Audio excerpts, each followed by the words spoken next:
구독, 좋아요 부탁드립니다. 감사합니다. 안녕하세요. 반갑습니다.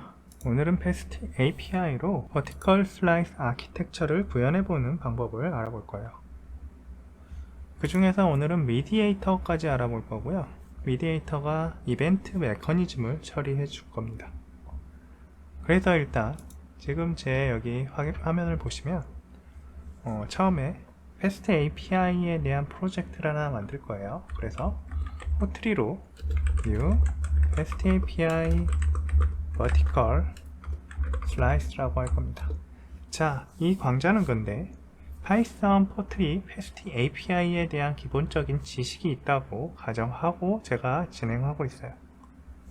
네, 그거 알아주시고요. 그 다음에 포트리로 쉘을 해서 들어갈 텐데요. 제가 만들어 놓은 녀석으로 포트리, 그 다음에 env 리스트를 한번 해볼게요. env 리스트 했을 때 현재 3.11 버전에 액티베이티드 돼 있죠. 안 돼 있다면 포트리 env use에서 python.bat이나 파이썬이나 이런 것들을 써 주셔야 돼요. 그러면 현재 버전을 기준으로 가상 환경이 생성이 될 겁니다. 자, 포트리 쉘이라고 해서 가상 환경 상태로 들어가고요.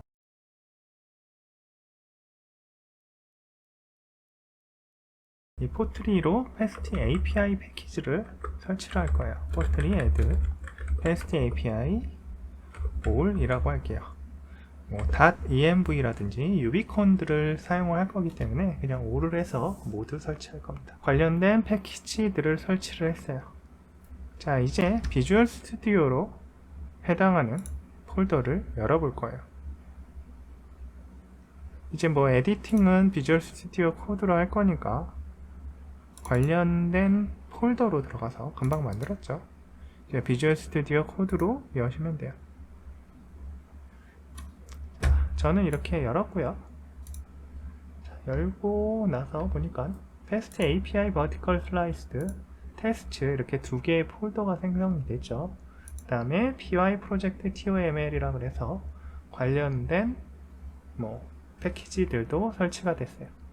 자, 포트리 락은 연관된 애들 디펜던시들이 들어가게 돼 있죠.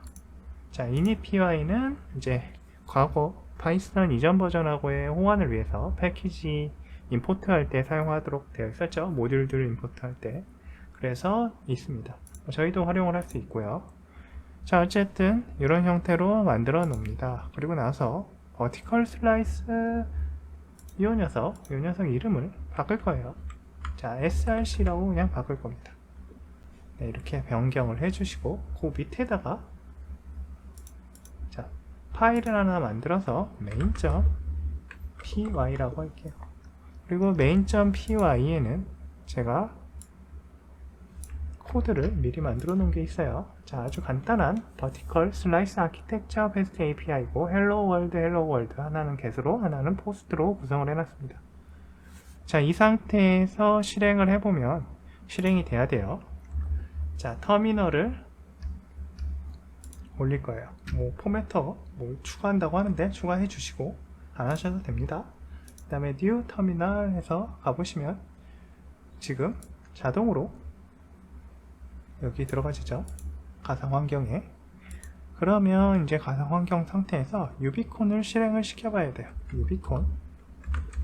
자, src 밑에 메인이 있으니까 main.app 그 다음에 reload src.main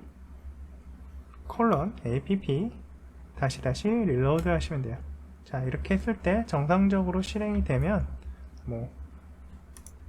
지금 보시는 것과 같이 실행이 될 거예요. 그리고 127.0.0.1이 어떻게 되는지 확인해 보면 hello world가 나오죠. 그 다음에 관련된 도움말 docs 그 다음에 redoc 통해서 자, 관련된 내역들을 다 확인해 볼 수 있습니다. 자, 여기까지는 지금 기존에 패스트 API 만드는 거랑 같을 거예요. 이제 구성을 조금 바꿔볼 건데요. vertical slice architecture라고 부르는 형태로 구성을 할 겁니다. 관련 내역은 지미 보가드 이분이 아마 이거 관련해서 내용을 만들어 놨으니까 한번 읽어보시면 될 거예요. 인터넷에서 Vertical Slice Architecture 한번 쳐보시고 지미 보거드 찾아보시면 나옵니다. 자, 그리고 나서 이 파이캐시라는 폴더들 보이시죠?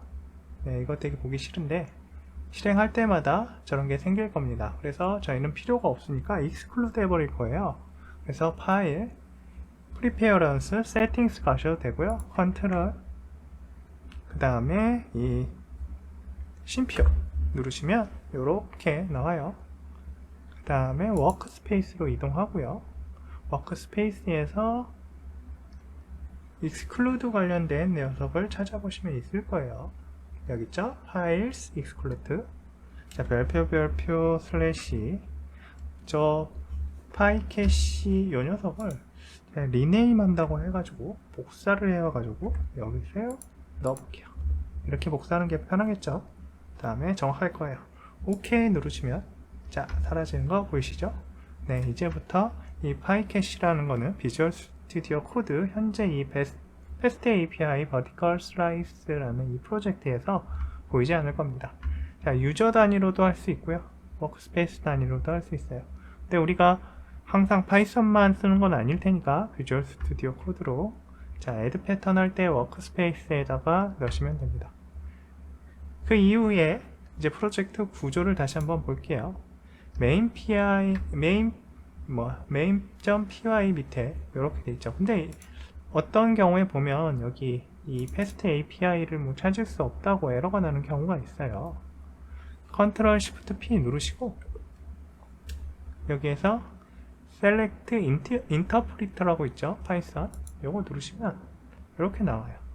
나오면 뭐 recommend라고 되어 있는데 이건 PyEnv에 의해서 쓰고 있는 글로벌이고 저희는 지금 포트리라는 가상 환경에서 사용하고 있으니까 요걸 쓰시면 돼요.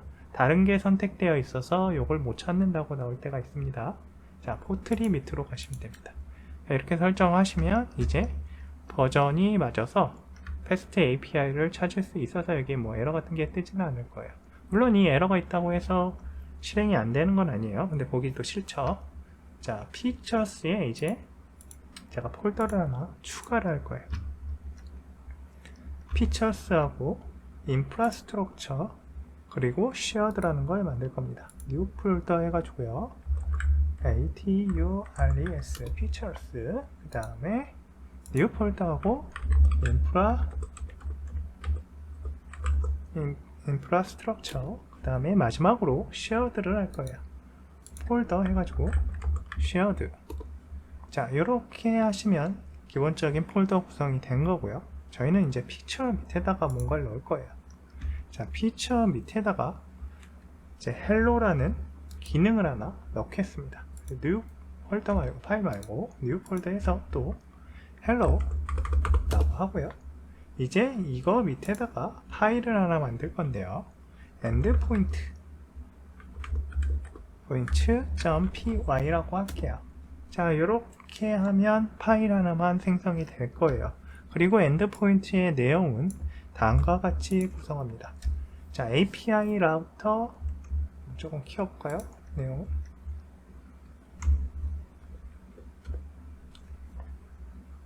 자, 조금 키워서 볼게요. 자, 이렇게 API 라우터, 뭐 라우터는 뭐고 이런 식으로 get, post 되어 있어요. 이거는 뭐 일반적인 패스트 API 구성해 보신 분들은 알겠지만 라우터를 이용해서 하나의 뭐 엔드포인트를 여러 개로 뭐 기능별로 분리한 다음에 그것들을 나중에 main.py 또는 어떤 하나의 엔드포인트를 대표하는 위치에다가 include 해가지고 머징하게 됩니다. 그래서 저 같은 경우는 이제 main.py 요거 있죠. 이제 얘가 필요가 없을 거기 때문에 바꿀 거예요, 내역을. 자, 어떤 식으로 바꿀 거냐면 이렇게 바꿔버릴 겁니다. 자, 피처의 hello 그리고 거기에 endpoint를 가지고 include해서 만들려고 한 거예요. 자, 문제가 없으면 동작을 할 거고요. 그쵸? endpoint.router 없다고 나왔다가 이제 다시 제가 아까 저장을 안 해서 그런 거니까 저장하고 나니까 동작을 했어요. 이제 여기까지 보면은 크게 달라진 점은 없어요. 여기에서 뭐 릴로드 해도 확인할 수 있습니다. 그러면 이 엔드포인트에 있던 이 get post가 태그 hello를 잡고 실행이 되게 되어 있어요. 그래서 이전에 만약에 저희가 했던 거를 다시 한번 테스트를 해볼 수가 있는데, 이 상태에서 docs 들어가 보시면 약간 내용이 바뀐 걸 알 수 있어요. hello라는 태그가 붙었죠. 기존에 없었는데 그 태그가 여기에서 준 거라고 생각하시면 돼요. 자, 이런 식으로 태그별로 구분할 수 있어요. 혹시 MVC 해보신 분들은 컨트롤러별로 API가 붙어 있잖아요. 그럴 경우에 이 컨트롤러 밑에 API가 있다는 형태로 hello라는 컨트롤 밑에 API가 있는 것 같이 되는 거예요. 이제 패스트 API는 굳이 MVC 모델을 쓰는 건 아니니까 저 tex라는 걸 이용해 가지고 그러한 그룹핑을 한다 라고 생각하시면 됩니다. .NET 코어에서도 컨트롤러가 이런 기능을 하고 있고요. 또는 미니멀 API에서 groups라는 걸 가지고 이렇게 똑같은 기능을 할 수 있게 구현할 수 있습니다. 어쨌든 API는 이런 식으로 구성이 될 거예요. 그 다음에 패스트 API의 다른 기능을 여기다 이제 추가를 할 겁니다. 자, 이 상태는 사실 별로 달라진 게 없어요. 그래서 저희가 이 hello 밑에다가 두 가지를 더 추가를 할 거예요. get과 post라는 거를 추가를 할 겁니다. 자, 파일을 하나 더 추가해서 get.py라는 걸 만들고, 파일을 하나 또 추가해서 post.py라고 할게요. 그리고 이때 여기에 보시면 뭐 원래 이거는 아주 그냥 간단하게 헬로 월드라고만 되어 있긴 한데, 요 녀석들을 이 get과 post에서 처리하도록 할 거고요. 여기에는 이렇게 라우팅 관련된 내역들만 처리되도록 할 거예요. 뭐 HTTP에 집중한다고 생각하시면 돼요. 그래서 HTTP에 관련된 그러한 부분들에 여기는 집중을 하고, get과 post는 기능에 조금 더 집중을 할 거예요. 그래서 이제 mediator라는 걸 추가를 해서 이 로직을 분리를 해서 get과 post로 나눠 놓을 겁니다.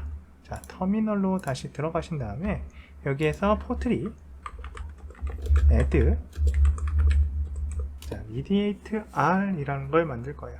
자, 이거 혹시 .NET 코어 쓰신 분들은 알 텐데, .NET 코어에서도 이 mediate r이라는 걸 이용해서 이벤트 드리븐 아키텍처를 구현할 수 있습니다. 여기서도 사실 이걸 가지고 구현할 수가 있어요. 이 mediate r이라는 게 .NET 코어에 있던 그 mediate r 라이브러리를 그대로 그냥 컨버전 했다고 생각하시면 됩니다. 그래서 mediate r을 add 하고 나서요, 이제 get py와 post py를 조금 수정을 할 거예요. 자, 일단 get py는 다음과 같은 형태로 구현을 해 놓을 거예요. 자, 여기에서 클래스 보시면 get hello라는 클래스를 외부에서 mediate 통해서 처리를 하면 여기 핸들러에서 이 get hello를 처리하도록 되어 있어요. 그러니까 mediator에서 send get hello 하면 여기로 온다는 거예요. 얘가 처리를 한다는 거죠. 그럼 post도 같은 형태로 구현할 수 있겠죠. 자, post도 같이 구현할 수 있습니다. 이렇게 구현하시면 똑같이 post hello를 send 하면 여기에 와서 핸들러가 구현하게 됩니다. 자, 여기 보시면 피처 밑에 endpoint get post 해서 hello에 대한 기능들을 모두 정리하고 있죠. 이렇게 되어 있는 걸 vertical slice architecture, 하나의 어떠한 기능별로 집약이 되어 있어요.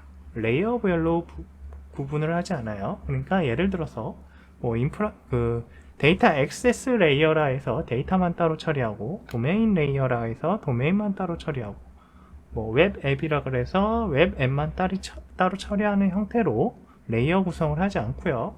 폴더 밑에 기능들을 다 하나로 넣고요. 하나의 클래스 안에서 여러 가지를 구현하도록 해 놓았습니다.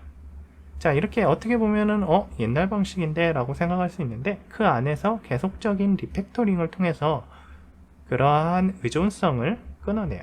디커플링하고 루즈 디커플링이 되도록 해놓게 되어 있어요. 이러한 버티컬 슬라이스 아키텍처라는 거는 이전에 클린 아키텍처라고 있었는데, 그게 너무 레이어 간에 이런 데이터 커뮤니케이션을 엄격하게 분리를 해놨단 말이에요. 그래서 그와 관련된 인터페이스들이 상당히 많이 추가가 돼야 됐어요. 그래서 뭐 레이어하고 레이어 사이에 데이터 전달을 위한 DTO라는 것들 있죠. 그런 것들이 상당히 많았는데 Vertical Slice Architecture는 그런 구성을 최소한으로 만들었고요. 자, 직접 HTTP 클라이언트 같은 걸 가지고 웹 API를 호출할 수 있으면 호출하라고 하고 있어요. 클린 아키텍처는 인터페이스를 통해서 꼭 가져와야 하고요. 포트 앤 어댑터 패턴을 적극 활용하고 있습니다. 자, 이러다 보니까 인터페이스의 수정이 여러 레이어로 전달이 될 수밖에 없어요. 왜냐하면 공유를 하고 있죠, 인터페이스를. 그래서 이런 부분들의 수정이 상당히 힘들었어요. 그런데 기능이라는 걸 생각해 보면 프로그램에서 기능은 하나로 연관이 되어 있잖아요. 그러다 보니까 그 안에서만 수정을 하면 돼요. 이 안에서만 수정을 하면 아주 간단한데 이걸 레이어별로 구분해 놓게 되면은 레이어들을 따라가야 돼요. 또 어떤 경우에는 추상화를 해서 공통화해서 같이 쓰고 있는 경우도 있을 거란 말이에요. 그럴 경우에는 또 그 공통화한 녀석을 수정해야 되는 연쇄적인 변경이 일어나요. 그래서 클린 아키텍처가 우리가 원하는 형태로 동작을 안 하게 되는 거예요. 그래서 그것 때문에 나온 게 Vertical Slice라고 생각하시면 됩니다. 이러한 Vertical Slice 아키텍처로 구현을 지금 하고 있고요. 자, 이 상태에서 끝나는 게 아니고 엔드포인트 여기가 수정이 돼야 되겠죠. 우리는 이제 저 루트의 바디 부분, 요 구현한 부분을 다른 녀석들, get이나 post에게 넘겨줄 겁니다. 그래서 우리가 할 건 요거예요. 자, 라우터 관련된 내역을 가지고 와서요. 라우터에 대한 내역을 미디에이터 통해서 전달을 해줄 거예요. 그러면 자, get hello 받아가지고 send 시크 했잖아요. 그러면 get이 받아냅니다. 이 핸들러에서요.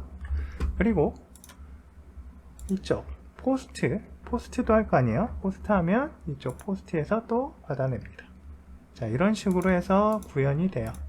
자, 이게 구현된다는 것만 보면 안 되고 실제로 제대로 동작을 하는지 확인해야겠죠. 요거 구성 한번 보시면 피처 밑에 hello라는 기능 밑에 그 다음에 엔드포인트 get post, 엔드포인트는 말 그대로 엔드포인트만 관리를 하고 있고요. get과 post는 get이라는 기능에 집중을 하고 post는 post라는 기능에 집중하도록 되어 있어요. 그래서 여기에서 get은 원래 내부적으로 인프라스트럭처 레이어를 통해서 어떤 외부 external API로 호출할 수도 있고요. 또는 어떤 걸 호출할까요? 내부에 DB를 접근하기도 해요. 이전에 그 클린 아키텍처 같은 경우에는 도메인 드리븐 디자인이랑 엮여서 리파지토리를 꼭 구현하도록 했거든요. 그리고 그 리파지토리를 호출해서 처리하는 형태가 됐었어요. 하지만 우리 Vertical Slice Architecture 같은 경우는 직접 DB로 접근을 해서 가져옵니다. 리파지토리 따로 만들지 않고요. 우리가 ORM 같은 거 쓰잖아요. 그러면 ORM 쓴 걸 그대로 컨텍스트를 가지고 와서 직접적으로 이쪽에서 처리를 해요. 그런데 만약에 여러 그 피처들에서 공통적으로 쓰는, 만에 하나 거의 없을 거예요. 만에 하나 공통적으로 쓰는 구문들이 있다 라고 하면 그런 것들만 따로 모아서 리파지토리와 비슷하게 구현하셔도 됩니다. 이건 이제 리파지토리라기보다는 쿼리 오브젝트라고 하겠죠. 그런 식으로 구현할 수는 있어요. 하지만 처음부터 이것들을 따로따로 레이어로 분리를 해서 중복을 하면 안 되니까 라는 거를 고민해서 구현하지 않고요. 우리는 그냥 카피 앤 페이스트 형태로 빠르게 구현할 거예요. 자, 제가 얘기하는 거 알겠죠? 자, 그런 식으로 해서 get post 일단은 저희는 아직은 아무것도 없지만 한번 만들어 볼 거예요. 만들어 봤어요. 그래서 얘를 한번 실행을 해볼 건데요. 자, 유비콘 가지고 똑같이 해볼게요. 자, 유비콘 src.main app 릴로드라고 하시면 실행이 될 거예요. 다시 자, 이거 다시 실행해서 가져가 보시면 똑같이 get 가져왔죠. 즉 이전에 있었던 거하고 달라지게 지금 get이라는 우리 피처 밑에 있는 핸들러로 갔단 말이에요. 정확하게. 자, 새거 한번 실행해 볼게요. docs 해보시면 새거 나오죠. 자, 여기에서 get은 해봤으니까 post를 try해서 실행해 보겠습니다. 자, 마찬가지죠. 자, hello world post가 나왔어요.